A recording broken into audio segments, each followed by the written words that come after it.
మోకాళ్ళ నొప్పులు, disc problems లాంటి అన్ని సమస్యలకు సంప్రదించండి Homeocare International world class homeopathy 9001175550.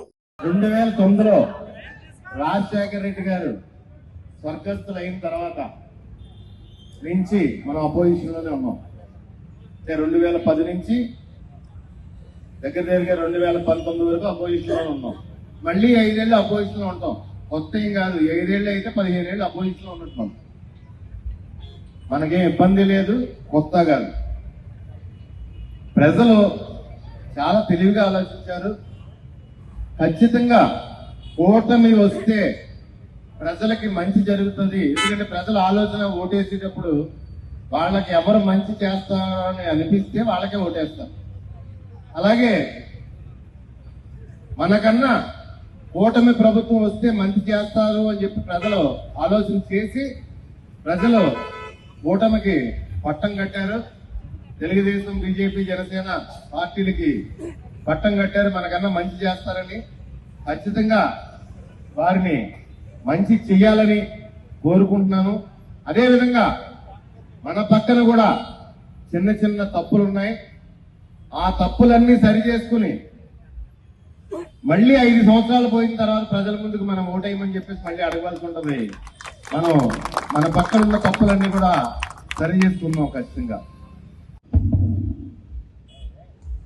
Pawan Kalyan గారికి, ఉప ముఖ్యమంత్రి పవన్ కళ్యాణ్ గారికి, ముఖ్యమంత్రి చంద్రబాబు నాయుడు గారికి నేను ఒకటే విజ్ఞప్తి చేస్తున్నాను.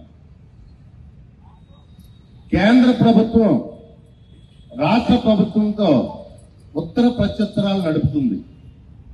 ఏ విషయం మీదంటే కాపుల్ని బీసీల్లో చేరుద్దాం, అది ఎకనామికల్లీ వెహికల్ సెక్షన్ కోటా నుంచి చేద్దామా, ఎఫ్ కోటా నుంచి చేద్దామా అని చెప్పేసి ఈ రాష్ట్ర ప్రభుత్వంతో కేంద్ర ప్రభుత్వం ప్రత్యుత్తరాలు నడుపుతుంది. అంటే కేంద్ర ఉద్దేశం ఖచ్చితంగా కాపులను బీసీలో చేరుద్దామనే ఉద్దేశంతో కేంద్రం ఉంది.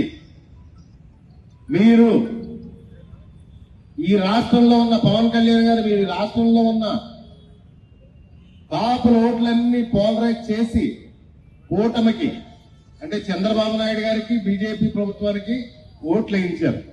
ఇప్పుడు మీ బాధ్యత, మీది చంద్రబాబు నాయుడు బాధ్యత, చిత్తశుద్ధితో, ఎందుకంటే కేంద్రం అడుగుతుంది కాబట్టి ఎకనామికల్లీ వెహికల్ సెక్షన్స్ నుంచి ఇద్దామా, ఎఫ్ కోటాలో ఇద్దామా, మీరే చెప్పండి అని చెప్పేసి మీకే పంపించింది కాబట్టి రెండిట్లో ఏదో ఒక విషయం చిత్తశుద్ధితో తేల్చి ఈ రాష్ట్రంలో ఉన్న కాపులందరికీ కూడా న్యాయం చేయాలి. కాపులందరినీ ఉపయోగించుకోవడం కాదు, వారికి కూడా న్యాయం చేయాలి అని చెప్పేసి నేను డిమాండ్ చేస్తున్నాను. ముందుగా కేంద్ర ప్రభుత్వం పంపించిన ప్రత్యుత్తరాలన్నీ మీ దగ్గర తెప్పించుకోండి. ముఖ్యమంత్రి గారు, పవన్ కళ్యాణ్ గారు ఒకసారి స్టడీ చేయండి. అవసరమైతే అఖిల పక్షాన్ని పిలండి, లేకపోతే మేధావులతో చర్చించండి. కానీ బీసీ కోటా మటుకి విద్యలోని, ఉద్యోగంలోని, రాజకీయంలోని కాపులకి రిజర్వేషన్ ఇచ్చి పరిస్థితి తీసుకురావాలి. ఇంతకన్నా మంచి అవకాశం రాదు. కేంద్రం పాజిటివ్ గా ఉంది. మీ ఇద్దరు ఒత్తిడి చేస్తే ఈ రాష్ట్రంలో ఉన్న కాపులందరూ బాగుపడతారు. లేదంటే ఈ రాష్ట్రంలో ఉన్న కాపులందరికీ వెన్నుపోటు పొడిచినట్టు అవుతుందని చెప్పి తెలియజేసుకుంటున్నాను.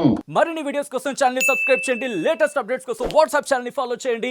అండ్ లింక్ డిస్క్రిప్షన్ లో ఉంది.